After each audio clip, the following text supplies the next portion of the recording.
performances have not only entertained but have also left an indelible mark on the hearts of audiences worldwide. Today, we are privileged to have the versatile and acclaimed actor amongst us. His dedication to the craft and the ability to portray diverse characters with authenticity have garnered him immense respect. A huge round of applause, ladies and gentlemen, for the one and only Shri Manoj Bajpayee. कर लोगे तो सफल हो जाओ, कोई रोक नहीं सकता। हर रोल में खुद को साबित करने वाले मनोज बाजपेयी को उनकी नायाब अदाकारी के लिए दो बार राष्ट्रीय फिल्म पुरस्कारों सहित कई अन्य पुरस्कारों से भी सम्मानित किया जा चुका है। In all the nominees in this category, I must tell you one thing that I was telling all the people coming from India that, once you are nominated here on this platform, you are the winner. Gangs of Wasseypur में मनोज बाजपेयी ने अभिनय के अपने ही मुहावरे में ऐसा बदलाव पेश किया जो सरदार खान के किरदार को समझना बेहद आसान कर देता है। अपने घर वापस नहीं पहुंची, जो पूरे इलाके में इतना बम मारेंगे कि इलाका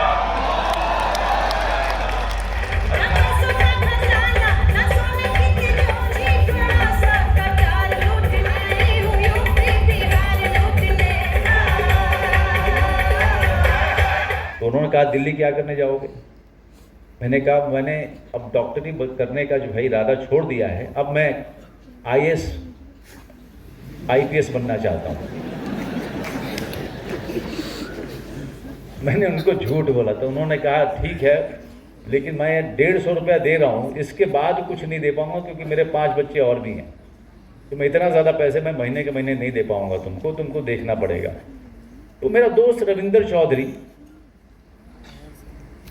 वो मुझे लेकर के दिल्ली आया और रिजर्वेशन था नहीं, तो टीटी जिस बॉगी में आता था, हमारी बॉगी में अगर टीटी घुसने वाला होता था तो मैं दूसरी बॉगी में भाग जाता था, फिर दूसरे से तीसरे में, तीसरे चौथे में, फिर अगला जो स्टेशन पे कभी रुकी मुगल सराय में जैसे ट्रेन रुकी तो फिर मैं भाग के पीछे वाले बॉगी में चढ़ता था।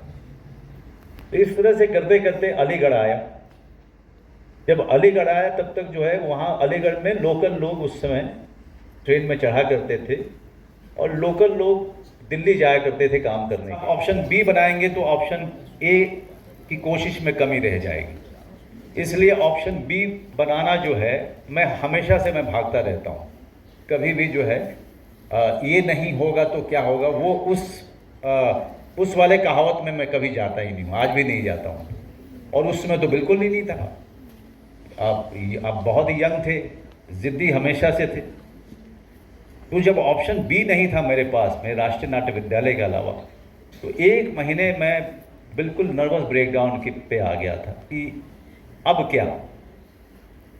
1 महीने के बाद जा कर के कुछ रास्ता खुला। मेरे दोस्तों ने मुझे बहुत सहारा दिया।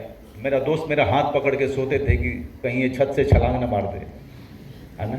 तो मैं उस मानसिक स्थिति में था, लेकिन धीरे धीरे दिल्ली में मंडी हाउस में ग्रुप्स के साथ काम करना शुरू किया, अपने आप को वापस उठाना शुरू किया।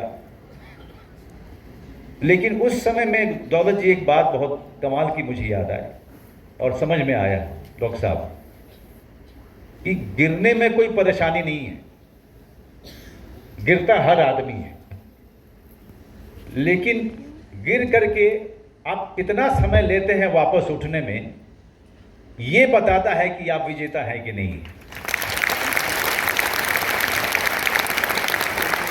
ये जिंदगी का मैंने मकसद बना लिया था कि चाहे जो भी परिस्थिति आ जाए या मैं चाहे जितने ऊपर से गिरूं, मैं जल्दी से जल्दी उठने का हमेशा प्रयत्न करूंगा। और लगातार थिएटर करता रहा इसके कारण, और बहुत थिएटर किया। मैं राष्ट्रीय नाट्य विद्यालय की लाइब्रेरी में सबसे ज़्यादा पाया जाने वाला जो लड़का वो मैं ही हुआ करता था।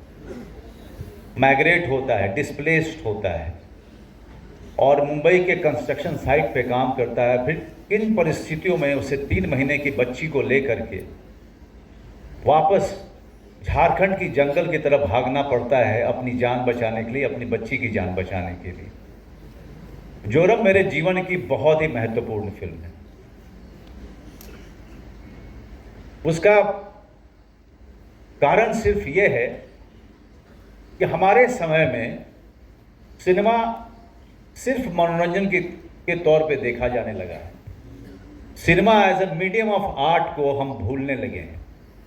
लेकिन जोरम वो फिल्म है जो सिनेमा की इन दोनों डेफिनेशन को पूरी तरीके से अपने अंदर में बिठाता है। जिसको एंटरटेनमेंट चाहिए उसको उसके लिए एंटरटेनमेंट भी मिलता है, और जिसको cinema as a medium of art चाहिए उसके लिए उसमें भरपूर मात्रा में। 1 साल तक ये फिल्म सारे इंटरनेशनल फिल्म फेस्टिवल में कई सारी जगह सम्मानित हुई, बहुत सारे पुरस्कार मिले, और अब वो हिंदुस्तान में दिखाई जा रही है। अमेज़ॉन पे उपलब्ध है, आप लोग ज़रूर देखिएगा। मैं चाहूँगा कि आप लोग ज़्यादा से ज़्यादा संख्या में जाके अमेज़ॉन पे देखें and you become the promoter of that film, क्योंकि आजकल के सोशल मीडिया के ज़माने में जो यंग लोग हैं, जो यंग स्टूडेंट्स हैं, उनसे बड़ा प्रमोटर आर्ट का कोई हो नहीं सकता है।